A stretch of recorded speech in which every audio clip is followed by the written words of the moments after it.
Welcome to Negotiating Happiness, the show that helps you find happiness, success, and balance in your work and life. I'm Adriana, your host for this journey into entrepreneurship and personal growth. We're broadcasting live on 107.7 and 105.3 FM in New Orleans as part of the United Public Radio Network. We explore the latest strategies, insights, and stories from successful entrepreneurs and experts. From managing stress to building a thriving business, we've got you covered.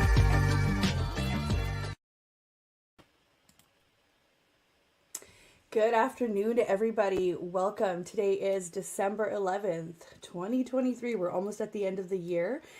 You are listening to Negotiating Happiness, and we are broadcasting live on the United Public Radio Network and UFO Paranormal Radio Network at 105.3 and 107.7 FM in New Orleans. We are also on Roku TV. Check us out. And I can't wait to get started today. So grab your lunch, grab your coffee. I've got a super fun guest, Jen. Hello, Jen. Hi. How's it going? It's good. It's Monday and I've had a crazy morning, but I'm here and I'm smiling and that's a win. I love it. I love it. It's a little bit of tragedy in your voice there, but that's okay. It's a Monday, right? Well, I don't want to gross anyone out with the story this morning. It was a little bit of an interesting drop off with some animal remnants that were left at my son's preschool. So there was some tragedy this morning. Yeah. See, I knew it. So just to do a quick intro here, this is Jen Paterson. She is a money coach for Mompreneurs, and her business is called Dollar Divas, and you can find her at dollardivas.org. She helps entrepreneurs stabilize their cash flow without sacrificing business growth, and I can't wait to get into it today. So as I usually do, I went on Jen's website and I found a tidbit that she wrote about herself, and I really wanted to share it to everybody as an introduction because I thought it was super fun, right? How else are you going to get to know somebody than what they write about themselves in such a fun tone, right? So here's what Jen says on her website. She says, I was lucky enough to be raised in a house where money was discussed openly. My father was a successful psychologist and my mother was his right-hand man, in quotes. My first real job was running the office of the dance studio where I trained as a teenager. I very quickly became the right-hand man, quotes, to the studio owner. After I graduated from university, I got a job as a financial planner and found myself once again working with entrepreneurs. Over and over again, I worked with people who were amazing at their chosen trade, massage therapists, home stagers, and even lawyers. They all had the same story, loved their job, had no problem bringing in new clients, but they were not financially stable. These same business owners struggled to pay themselves a paycheck and keep the bills up to date. Why? This is the question that plagued me as a financial professional until I realized that most entrepreneurs are too busy doing what they love to deal with the nitty-gritty of running a business. That's when I realized what I needed to do.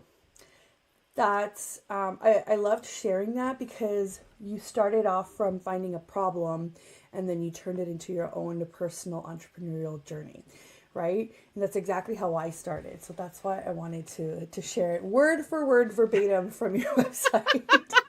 It's so funny. I was like, where'd she find that? Because I wrote that so many years ago now. It's definitely on your website, and I thought it was good. Great. It's a great story because it's the truth. Exactly. That's how I like to tell how I started this whole thing too. You find a problem and then you find a solution, then you're like, oh yeah, I am the solution, right? Yeah. So tell us a little bit about Dollar Divas. Yeah, so Dollar Divas was born in 2012 and has gone through a myriad of different iterations over that time span. But the way it stands right now is Dollar Divas is a way for business owners, mostly mompreneurs, but that does not cut off anyone who's not a mom, don't you worry.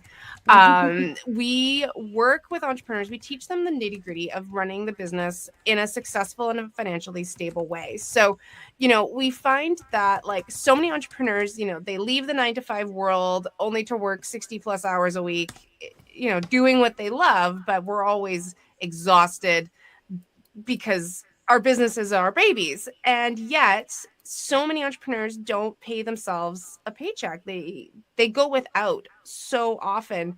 And my job is to teach them how to grow their business, sink what they need to into the business so that it can be a thriving entity and yet still have that paycheck at the end of the day so that they can do things like pay their mortgage and buy food and, send their kids to activities and all of the other things that we do this job for. It's why we go into business. We want financial freedom. We want time freedom. We want to be independent.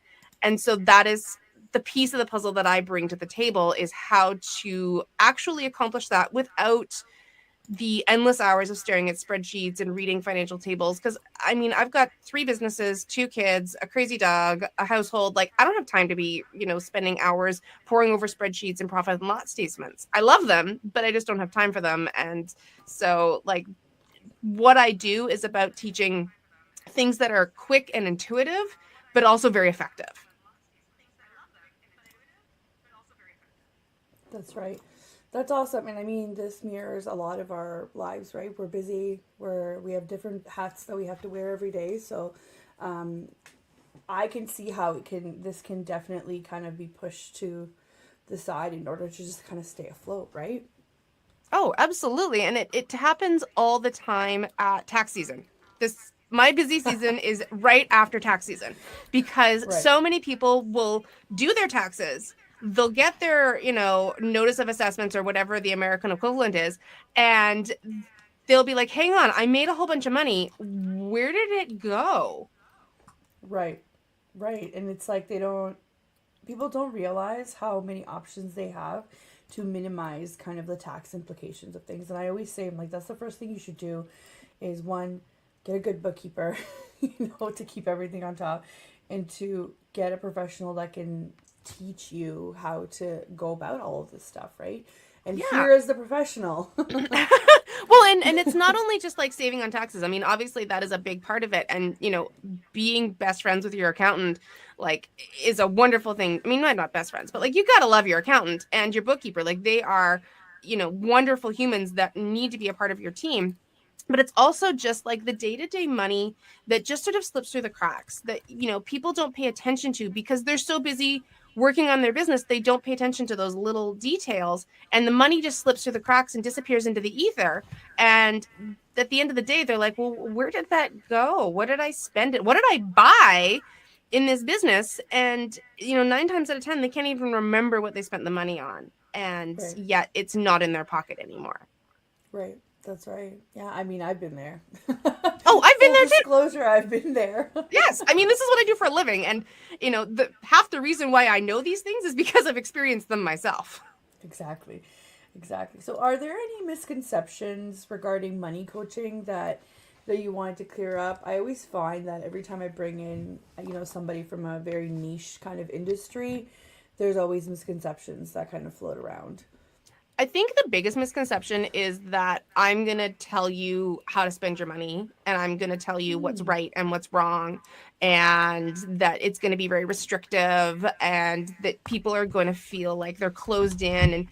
And really, it's the opposite of that. What happens when you take control of your finances and you create a spending plan and you create what I call the bank account architecture is it actually opens you up and it gives you more freedom, and it allows you to take the second guessing out of the equation. So when you go to spend money on your business, if you want to expand, maybe open up a bigger shop, or if you want to hire a new marketing expert or whatever, there's a million ways to grow a business. If you want to do that, you're not second guessing yourself thinking, can I actually afford this? Am I going to get myself into trouble in 6 months? All of these questions that come up when entrepreneurs go to reinvest in their business. This type of solution, this type of system completely eliminates that, because you know exactly where you stand, no matter what is going on with you inside your head. You can look at your bank account architecture and know within seconds whether or not you have the cash to invest in this growth, or if you have the cash to give yourself a bonus or give yourself a raise, or hire a new assistant. Like, it's so much easier, and it provides more time freedom, and it provides more financial freedom, because exactly where you stand, and there's none of that, oh, I don't know. And then it also eliminates the need to constantly hustle for business and maybe take on stuff that you don't necessarily want to do, but you feel like you have to do because you need the revenue. I hate Having that. a system like this will support avoiding all of that headache. I hate that the one point you made about taking on business that you don't really want to do is actually more damaging than you think, and you have to kind of weigh it against, you know, the money that you're getting in versus the inconvenience and the setback that you experience from it. And a lot of people don't realize that. And like the more you fill up your time, and my business coach will 100% be like, you are in this position, and I am in this position. I was in this position. I've gotten better. I've like transitioned, but you literally fill up your time with the things that you shouldn't be doing, and that it does not allow you to grow, to open up time for the clients or the projects that you do want to be doing. And that's not to say that they are bad clients or that they're, you know, not not in, you know, a good position to be your clients. It's just that they don't focus on what it is that you want to do now with your business. So it's actually damaging long term to keep doing that. So it's such a good idea to get your finances in order before, so to basically prevent. I'm so glad you touched on that, because that's something that resonates with me so much. Well, and also it's mentally damaging, you know. Yeah. Like obviously like there's the strategic part of it that you don't want to be taking on things that's going to damage your business strategically, but also if you are taking things on that you don't necessarily want to do or don't feel right to you, or sometimes even don't feel ethical to you, that's going to be damaging to you mentally as well. And all that's going to be is just a vicious cycle that's going to lead to more chaos, and then taking on more work because you feel like you have to hustle, and it's just going to lead you down a path that you really don't want to go down. I mean, again, we all started this because of that F word, that freedom word. We want the freedom, and we don't want to feel like we're handcuffed to taking on business that we don't feel good about.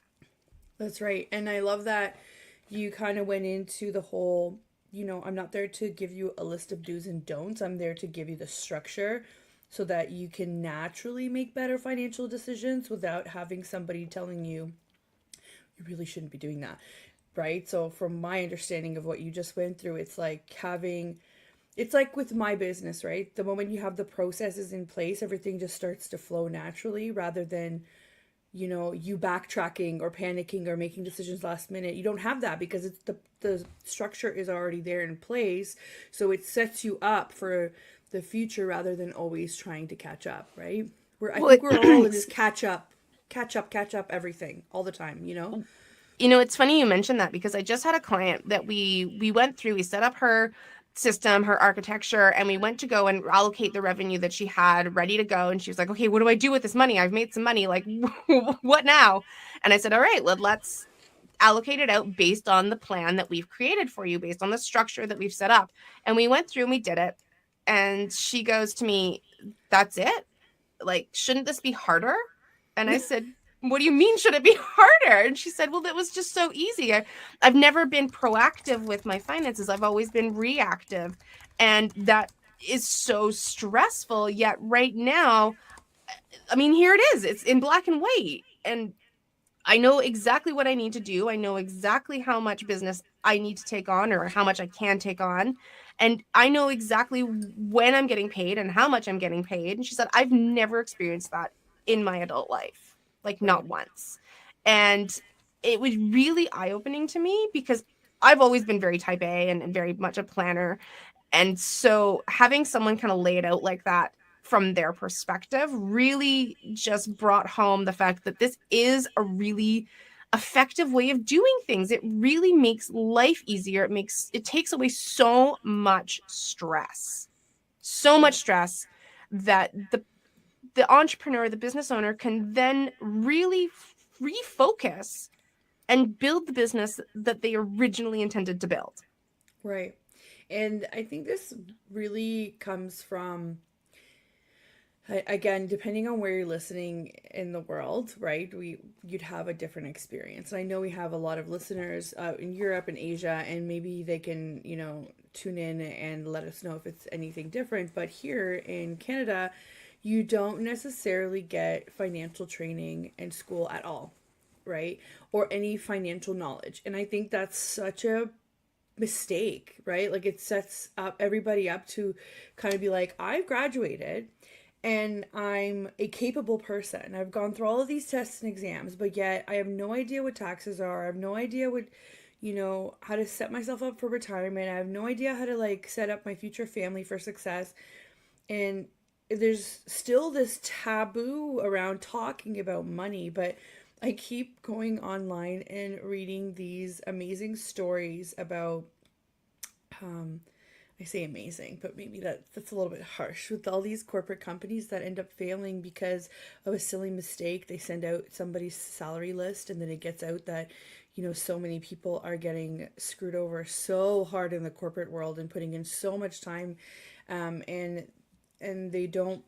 I mean, nobody plans for that. Nobody plans for how to do it. But if you planned your business better, maybe you would have the capacity to give weight to how to treat your employees right, how to maintain them, how to not have a high turnover rate, and how to truly value the capital that they're putting into your business, right? This is not just about the solo entrepreneurs. Maybe, I work with people. I'm a one-woman show, but I work with people and I appreciate them, and I'm always trying to think, hey, before I hire more or before I can do more, can I make things a little bit better so that these people end up sticking with me for longer? Because in the end, that's how you win this, right? In my head. But obviously, like the corporate world has different sort of ideas of how they win things, right? But it's just funny that nobody's taught about any of this. Even if you don't go on your own as an entrepreneur, the reason why I gave the example of the employees is like people don't even know how to negotiate their salaries. People don't even know how to approach the money subject with their employers. Like that's not okay, I always liken it to turning 16 and being handed the keys to a Ferrari, but not having any instruction. Somebody's probably going to do okay. Some people are going to muddle their way through, and some people are going to wrap that thing around a pole. Right. And that's essentially what happens with us as adults. We're handed the keys to something really powerful, our financial lives, and yet nobody's taking the time to say, here's how this works.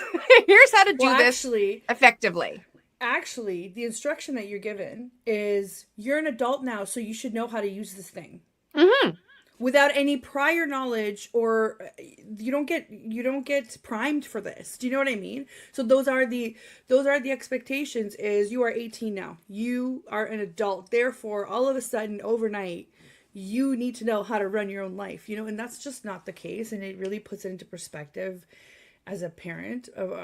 Granted, Zach is only 3, but I feel like I need to start a list of things that I need to bring up and that I need to teach him on top of schooling. And I am very grateful that we have free education. There are countries out there where you even need to pay to go, to primary school. I get it. I'm grateful for what we do get. And some of our university experiences are subsidized. Not all of them, not all the programs are. I get it. I'm not trying to be ungrateful for that. I'm just thinking that we can do better. I'm just thinking that we could, as a society, do better. But as a parent, it's up to you now, right? Like it's up to you to kind of instill that. And it's the same thing with, young entrepreneurs. Now that you're an adult, it's up to you. You don't no longer have, entrepreneurial parents, unless you have coaches or mentors, then it's their job to steer you in the right way, which is now like your job, right? But if I was on my own and didn't have any advice, it's now my job to figure out that I'm not the financial guru and that I do need help, and I need to find somebody like you who can explain the weeds to me, help me get out of the, this mess. You know what? Here's the thing. I have a degree in economics. Like I literally went to university and learned about money. Everything I teach came from my own experience and me figuring it out on my own. Because my degree in economics, I learned about supply and demand. I learned about the banking system. I learned about insurance, all of that stuff. And I spent years writing endless exams, and I could tell you just, all about GDP and all of that. I mean, it's been a while, but like I could probably figure it out again. Sure. However, like I said, every single thing in the coursework that I teach comes from my own experience and me doing it wrong for so many years and failing so many times to find systems that worked. And that is what led me here, is my own like determination to find a way that was better than what I was finding on the internet. Because the advice that I see all the time, particularly in the financial sector, it all stems from a predictable paycheck. And it's like budgeting for employees. And don't get me wrong, that's important information, and people who have a 9 to 5 definitely need to like pay attention to their finances. Totally. But when it comes to being an entrepreneur, it doesn't work because you don't know what you're going to bring in every month. Like it could be thousands of dollars, or it could be hundreds of dollars, or it could be tens of thousands of dollars. And it varies so much depending on a million different factors. So having that like traditional budgeting advice just fail over and over and over and over again, I was like, okay, I gotta change this up. It's not working anymore. And that's how I landed where I did, was because I was just purely refusing to give up. Which is, that's how all great entrepreneurial ideas start. It's from looking at the mold and saying the mold doesn't work for me. I'm going to create a new mold, right? And I love that. I love hearing that, because I think for people who are thinking of becoming entrepreneurs, they hear a lot of no's and a lot of negative kind of, it's too risky. You don't have you can't just start overnight. You have to be safe and blah, blah, blah. So I love hearing that, because it stems out of the decision of, this doesn't work. I can figure out a way to do it better, and I can share it with the world, right? This is progress. No matter how you look at it, even if you fail, it's progress, because you've just taken off that option. It's been tested and it doesn't work, move on. That is still progress, right? Yeah. So I love it. I love to hear your outlook on this, because it totally encourages people that haven't started to be like, you know what, maybe my idea isn't that crazy. Maybe everybody's just scared, Mm-hmm. My question was gonna be, on this topic, what would be the best piece of advice that you could give to new entrepreneurs, like fresh? Yes. You know what? This is perfect, because I literally started, I'm a little bit nuts, but I literally started a brand new business almost a year ago today. Amazing. I know. Yeah. I need you to tell me about it. So the backstory on the new business is my family is plagued with celiac disease. And so for anyone who doesn't understand what that is, no way. My dad, worst club yes. ever. Yeah. And the cookies aren't even good. The cookies are not even good. Yes. And so anyone who doesn't know what celiac disease is, it means that we can't tolerate gluten. So gluten is in things like wheat, barley, oats. There's a myriad of different things. I can't remember the whole list off the top of my head, but we can't process most flour. And so my family lived on pierogies growing up. We are Ukrainian. We love pierogies. And let me tell you, the commercial gluten-free pierogies on the market are vile. they are just, a lot of them are. A lot of products are good. And so when we got diagnosed, my sister, who is more stubborn than I am, she went to work and she finally created a recipe for pierogies that was delicious, held together in the pot, and are just amazing. And when she moved out to Victoria to sort of be nearer to family, I said, okay, like, we have got to start marketing these pierogies. Like, they are too good to just keep for ourselves. And so we did. And a year later, we are just like thriving. Our biggest issue at the moment, honestly, is we can't produce fast enough. So I love those kinds of problems. Yeah, it's a brilliant problem to have. And so, like it's a brand new business, but it's doing great. And so it's been really exciting for me to take what I've learned from my coaching practice and apply it to a completely different business, because it's wildly different from my coaching practice. I mean, obviously, we have much higher expenses. We have physical product. Like, it's all super new to me. But I took my system and I applied it to the new business, and it has just flown beautifully. It's so easy. It's so straightforward. And it's something that I literally do in minutes a week to make sure that the finances for that businesses are just as solid as everything else. Right. And so, for anybody new in business, brand spanking new, the first thing I always say is you have to pay attention. Like no matter what stage of business you're at, and no matter what your circumstances are, you have to pay attention to your money. If you're not paying attention, it's not going to be there to serve you. So that's rule number 1. Rule number 2 is you have to make sure that your business and your personal dollars don't mix and mingle in the same accounts. So you've got to have I feel attacked accounts. at this point. I feel attacked at this point. I make this mistake all the time. But go on. The reason for that is it makes it so much harder on you when you go to do things like your taxes or to figure out if you're even profitable. You'd be amazed at how many businesses are not profitable and people are just digging themselves a bigger and bigger hole by staying in business. So it's really hard to figure that stuff out if you are not paying attention and you don't have it separated out. And to separate it out after the fact, you can do it, but a lot more wrinkles and a lot more gray hair come out of it. It's very messy. It's very time consuming and it's exhausting. You sound like you speak from experience. I'm exhausted. I'm literally exhausted. Like I can give such great advice, but sometimes it's so hard to follow your own advice. And I'm literally exhausted. This year has been wild for me with my like finances and bookkeeping and whatnot. Like it's wild. And I can't agree more. Keep it separate. And actually, why don't you tell us a little bit about your structure, your architecture? Yes. Because I really want to know, I want people to get a taste of it, and I want people to know how they can get there with you and how they can work with you there. Yes, absolutely. So the first thing I always like to remind people of is, especially when you're brand new in business, if it's a side hustle, things like that, everyone always thinks, oh, I need to go get like a business bank account. And those are expensive. Does not have to be a business bank account right away. It probably will later on down the road when you do things like incorporation or bring on partners. But day one, it just has to be a separate account. So a lot of places will allow you to have like multiple different accounts. Yep. You just have to ask. I've said this from day one, and any client that's asked me, I've said this is so nice to feel validated from a professional. It's true. It's true. You don't need one. No, you absolutely do not.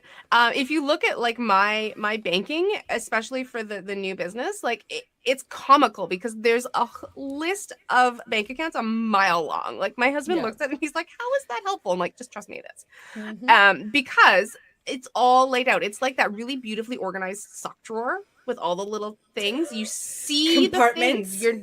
All the little compartments. You see exactly where you stand. You know how many socks you have left. It's the same way with your money. If it's all divided out, then you see where you stand. So keeping it separate from your personal is step one. Step two is creating what I call the architecture. And that's that like sock organization for your money. So I always like to suggest at the bare minimum of like 3 different accounts. So you've got one account where all the money just goes into. That is its only job. I call it the deposit account. You can call it your catch-all, your money inbox, whatever. It's just because there's so many different ways that we get paid these days with like PayPal and Venmo and Square and Stripe, and there's just 1,000. And even with one tiny little business, we get money from so many different avenues. And so it all goes into the central account. And then once a week, I go in and I divide that account into the other accounts. So the other accounts that, I recommend for everybody is a tax account and an expense account. That's very basic. Beyond that, the sky's the limit. I've had clients with like 12 different bank accounts, all with different jobs to do. But that's just how their brain works. Whereas I've got other clients with 3 because that's how their brain works. And so it's a matter of creating the system that you understand. It's not what I think you should do or what, Adriana thinks you should do. It's what you understand and how you run your business. So like for the pierogi business, we have an expense account. We have what I call the growth account. So that's where we put money aside so that we can reinvest. This summer, we bought a really beautiful tent. Over the winter, we upgraded our freezers, just a little bit of money put aside so that when we need to reinvest in the business or we want to reinvest in the business, the cash is just sitting there and it's like ready to go. We don't have to go, got to go sell a whole bunch of stuff so that we can make money to buy this thing because we've already been putting it aside all along. Right.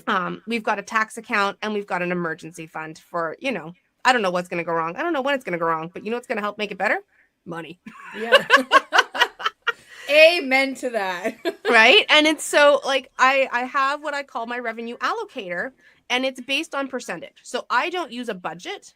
I allocate my revenue based on percentage because I'm always going to have 100%. I'm never going to have, $3,000 exactly. That's never going to happen. And so trying to budget using that just makes your life harder. Whereas if you use 100%, you always have 100%, whether you made $1 or $100,000. It's always 100%. So it's easier to balance. That's so true. That's so true. I've done the whole budget thing, and it's like a disaster, and it fails very quickly. Yes, Very it does. quickly. Yeah. Because you have one of two problems. You either have cash you don't know what to do with, which is actually a problem because then people feel like, oh my God, what do I do with this money? I don't know where I'm supposed to put it. Floats away and then it being just used. Disappears out of your fingers. Or the other problem that we all seem to know and love is you don't have enough to fill the budget, and then you have to figure out where to make cuts. And that's really hard as well.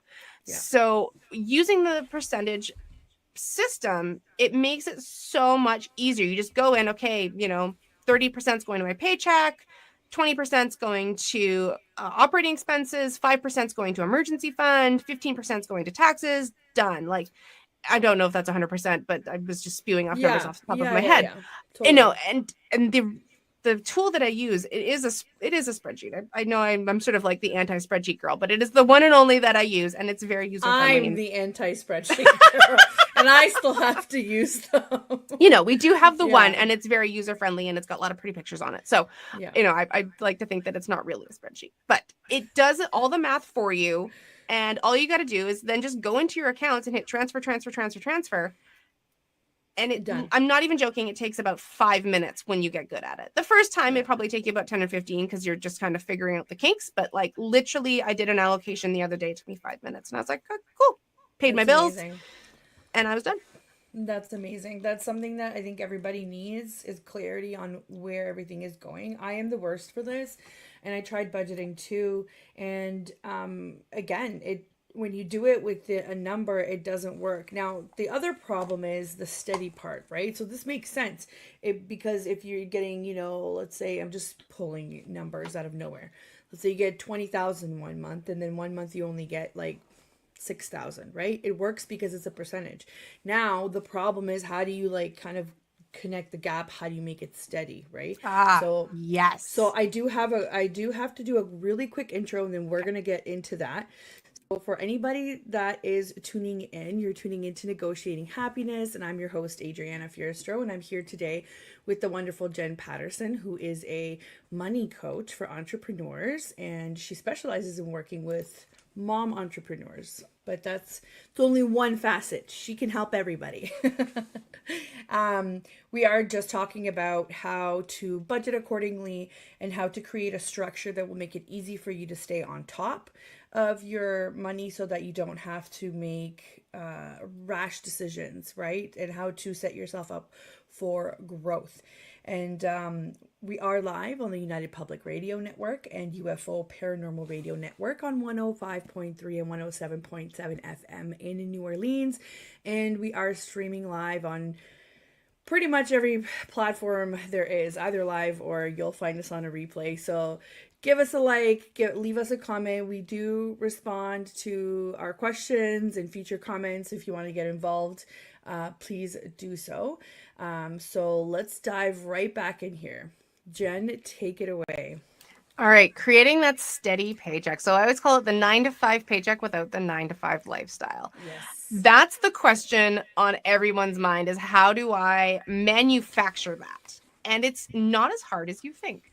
So let's use your example of the 10 and the 6, okay? So what I always like to suggest is within your bank account architecture, once you're sort of past the 0 months, like, when you brand new get started, you have those months when you're like, I made no sales. Cool.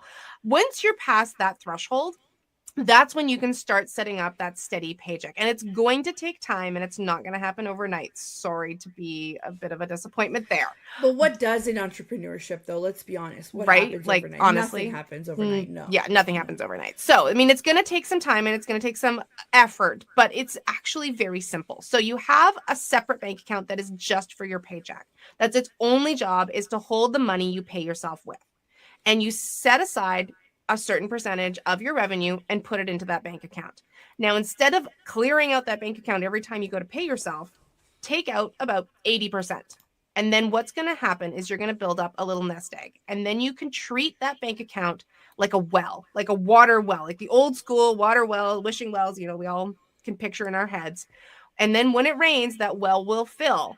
And then when you have a dry month, or, you know, you get sick, you go on maternity leave, whatever, that well will be there to continue paying that steady paycheck, even if the revenue's not there.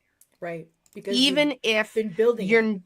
yeah, even if you are not working in your business, or you know, having like a bit of a month, or you're restructuring or whatever, that revenue, that money that you put aside in that paycheck account will still be there to pay you out that steady salary, even if the revenue is not there. And then you can take the time and go, okay, how do I want to now bring in more revenue to my business? And you can be strategic, you can be comfortable with it, and it eliminates that hustle need, because the money's there.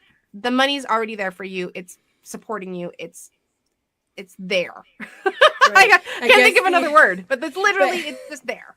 It's there as long as you don't do what I do and keep going back into that account. But if you use Jen methods, you would have separate accounts that you can touch. That one is a non-touch account. That is the deposit account. Let's make that clear. Don't do what I do. Do as I say, not as I do, right?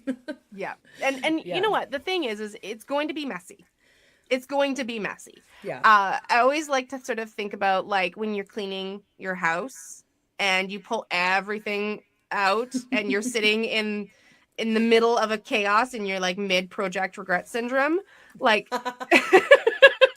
we've all been there. And it's the same thing with your finances, right? Like, it's not going to be a steady straight line that's going to go perfectly. It's going to be messy. You're going to have things that come up. You're going to make mistakes along the way. But the important thing is creating habits that support you and support your finances and support your business, checking in on a weekly basis so that you're not leaving it 3 and 4 weeks and going, oh my gosh, and then making panic decisions, checking in once a week. All of those systems are there to support you, and it will happen. I would say on average, to create that like real steady 9 to 5 takes about a year. Right. If you are doing it consistently. I've seen people do it in 3 months. I've seen people do it in 6 months, but on average, I'd say it takes about a year.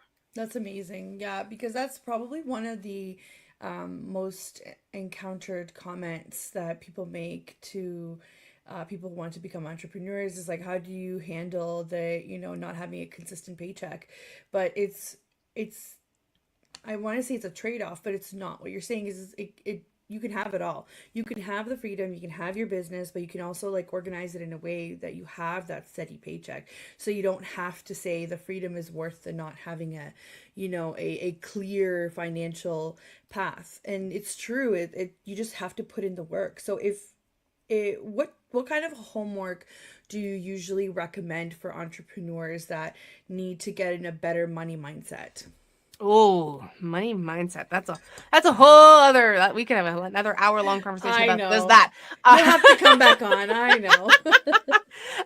Okay. Well, first of all, I'm a big believer that you can't have mindset without strategy, and you can't have strategy without mindset. So anyone who tells you that finances is 99.9% mindset is full of hooey, because if you just sit on your couch and think nice thoughts, good things are not going to happen. You have to get up off your butt and do things. I think that's the manifesting thing that's happening right now. Everybody on Instagram is just manifesting money from everywhere. And I have so many thoughts about this.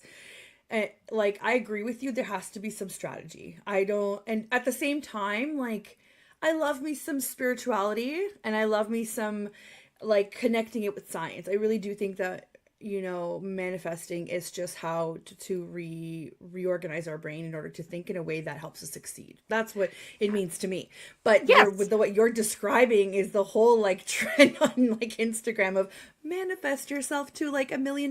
Like, that doesn't work like that. Like, there has to be some real work that gets put in there in order for that to work. Am I right? Is that the kind of thing you're talking about? Yeah. Absolutely. Yes. And on the flip side, if all you focus on is strategy, but inside your head you're thinking, I'm a failure, I'm never going to be successful, I'm broke, blah, blah, blah, blah, blah, then guess what? You're going to be broke. You're not going to succeed. Limitation. It's because all you're going to look for is the failure, and that's all you're going to see. Yeah. So you can't have one without the other. They must work interdependently for you to be truly successful. So that's the first thing that you must get your head wrapped around if you really want to move the needle forward. So if you're doing homework on mindset, the first thing I always like to look for is your language. Like, how do you speak about money? What is your internal thoughts about money? Like, how do you feel when you open up your bank account? Do you avoid looking at your bank account? Is Yes. that something that happens? Are you the one that's like, oh, I don't want to look at my app. Oh, it's scary. And do you avoid opening that mail, emails, whatever? Like, Yeah. is that something that you strategically or subconsciously avoid in your life? So what is the language you're using? Do you find that you're saying things like, I'm broke, I hate money, oh my gosh, if only I was a millionaire, blah blah blah blah blah? Those Yeah. are the things that you can change really really quickly and can make a shocking difference in your mindset. So one of the things I always like to say is you can't go from I'm broke to I'm wealthy, because there's always going to be that little voice in the back of your head that says, nah, no, you're not. And Yeah. so instead of trying to like completely do a 180, just take a baby step. Instead of I'm broke, it's like I'm working on getting myself more financially secure. I'm working at it. I'm trying to be more successful. I'm trying to get myself out of debt.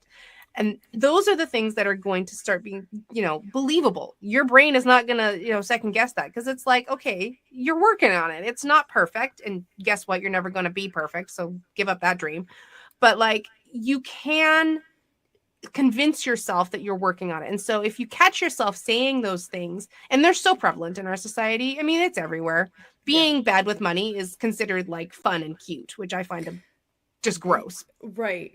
But I tried to make it cute to make myself feel better, but I acknowledge that this is when, as a responsible person, entrepreneur, this is when you reach out to get help, because you can get out of that. That's not a sustainable way of living. I'm telling you right now, it is not sustainable. But it's true. It's used for comedy. It's used for content, for entertainment. But what people forget is that the people that make those types of videos are getting paid to make those types of videos. So it's actually kind of ironic if you think about it, right? Yeah, I mean, I saw a meme the other day, and it was a little picture of Baby Yoda or Grogu, whatever you want to call him, and the line was, where do you keep your money? In my memories. And it was like, okay, it's good for a chuckle. Like, don't get me wrong, I actually posted it because I was like, this is funny. But then then there was the diatribe afterward about being like, okay, this is funny in a moment, but if this is how you're thinking about money on a daily basis, that's going to do you a disservice. It's not sustainable. I think long term, people need to start thinking more long term. But you're right, there is a whole trend of like, oh, it's funny when you're broke, or actually, prime example, students. Being a student is always kind of classified as like, oh, like you eat ramen noodles and you don't have money to do anything. Somehow they still end up like going to like parties or concerts or whatever.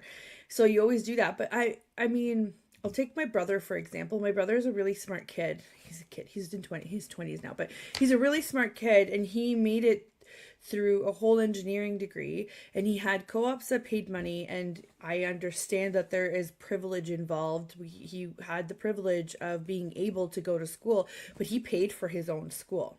Like, he was able to make that happen and not have debt. And how did that happen? Yes, like parents helped. I basically taught him what to do from me making those mistakes.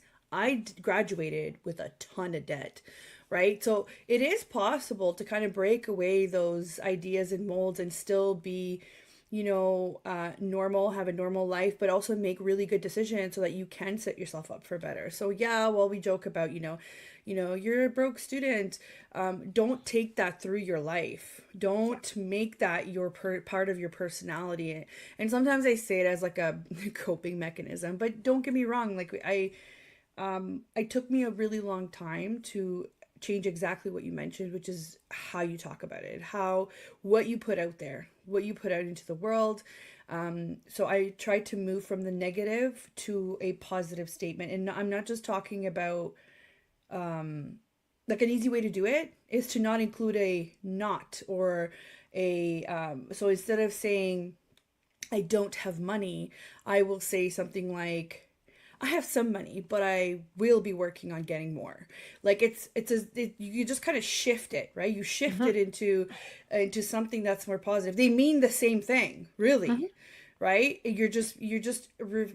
First eliminate the negative words that are there, and then eliminate words like broke, and you know, Here's a big one. I can't afford it. ah, yeah, That's a huge one. So one of the things, like, this comes up with my kids all the time. They'll, say things like, "Well, can we go to Disneyland tomorrow?" And I'm like, "That wouldn't that be great?" And I'll say, "Well, like, you know what, guys, we're choosing to spend our resources somewhere else right now." yeah, And like, because that's more accurate than saying, "Oh, well, we can't afford it." yeah. Like, it's saying we could take 5 grand and disappear to Disneyland, but instead we're gonna pay the mortgage. Right, and you're also teaching them priorities, because for kids, hearing no, it's not it's hard when they just hear no, we can't. Yeah. It's different when they hear, well, we have to take that money and use it for things that will, sustain us for the next couple of months, right? So then they're like, oh, why do we have to do that? Like in their heads, they absorb so much that they're already thinking about why, and they will regurgitate that information to you later. Oh, Right? yes. Like I already see it with my 3-year-old, things that I tell him like, 2 weeks ago. And I'm like, oh my God, I can't believe you remembered that. Right. So it's such a good teaching moment for parents too. Like when you restructure the way that you talk about money, try and instill that in your kids too, because right now they're blank slates. Like this is like perfect timing to teach them how to look at money, right? I maybe sometimes have more like liberal, free flowing thinking of money, like thoughts of money, like, you know what, money flows. That's how what I always think about. It'll go in and out, in and out, in and out, and that has helped me create more for myself, but it has not helped me curb in my expenses.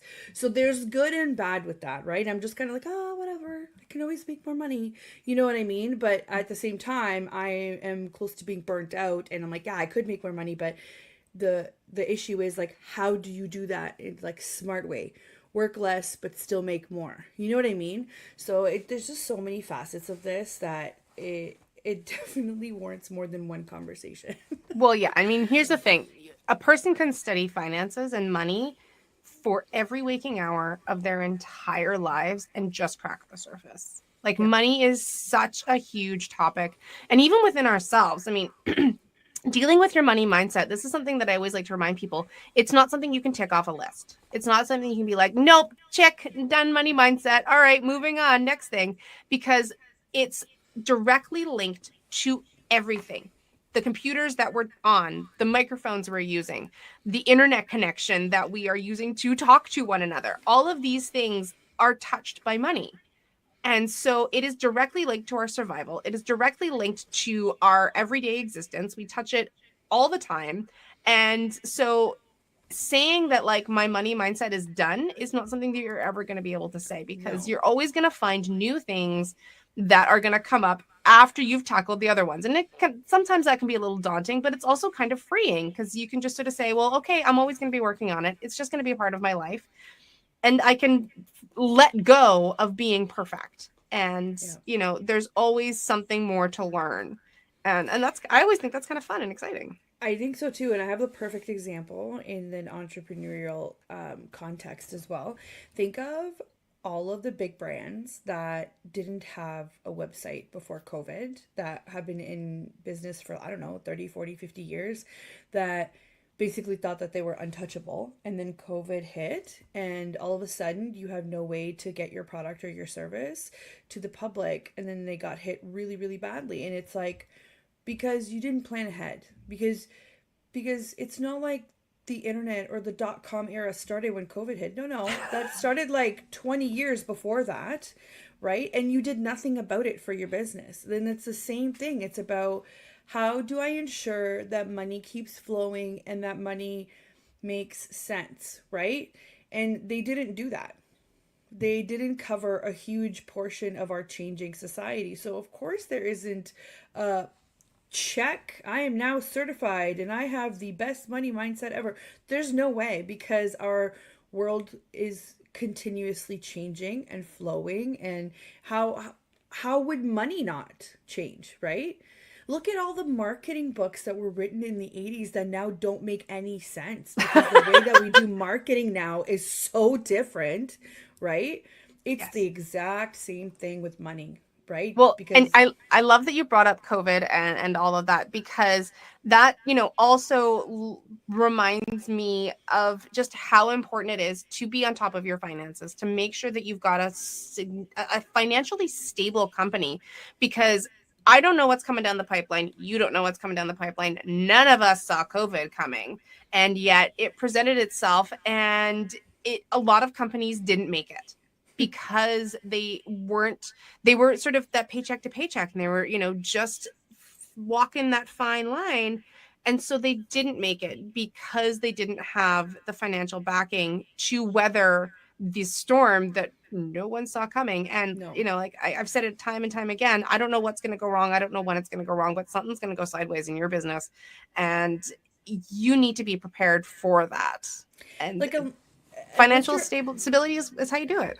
right, and unless you're Amazon that has like an unlimited amount of resources, right? That's when like if you look at their stocks boomed in during COVID because they were one of the only ones that were able to adapt so quickly. Because why? You throw money at a problem, you make it happen, you get more delivery drivers, you get more systems in place, you keep on top of ordering. That now just probably quadrupled because nobody can get to a store, right? But we, unfortunately, the little guys, us, we are not Amazon. We don't have that. But if you plan accordingly, you at least have that emergency fund. You at least have that chunk of money that you can reinvest back in your business, because that could be the difference between, Making it dying and not making and it. making it. Yeah.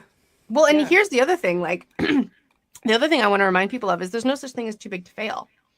Right. Like let's take Amazon. Amazon's a great example of this. What would happen to Amazon if suddenly tomorrow the internet wasn't a thing? Right? Yeah. Like, I'm not saying that's going to happen, but stranger No. things, right? Like stranger things have happened. And And so there's no such thing as too big to fail. I mean, we think no. about like the 2008 financial crisis and all of those, big, huge institutions that went belly up because And think about it. Amazon isn't just relying on its marketplace. Amazon has a ton of companies. Amazon has KDP for publishing. Amazon has music. Amazon has TV, like for streaming. But they all depend on the internet, right? Do I think that Amazon has other businesses that I don't even know about? For sure. For sure. He's a smart guy. There's no way that he's not finding ways to make more money with the sickening amount of money that he already has, right? But I'm just saying, you could be diversified and and every single one will fail if something catastrophic like that happens. And I know that everyone's like, oh my God, that'll never happen. Really? Because we didn't think that we were going to get locked down and not able to see our family because we live where we live, but yet it happened, and you just kind of have to like adjust. Yeah, no, it totally puts planning into perspective even more after what we've just gone through. But on the positive side, there are so many entrepreneurs who decided that, like, hey, it can't get any worse than this, so I might as well just go for it, right? yeah.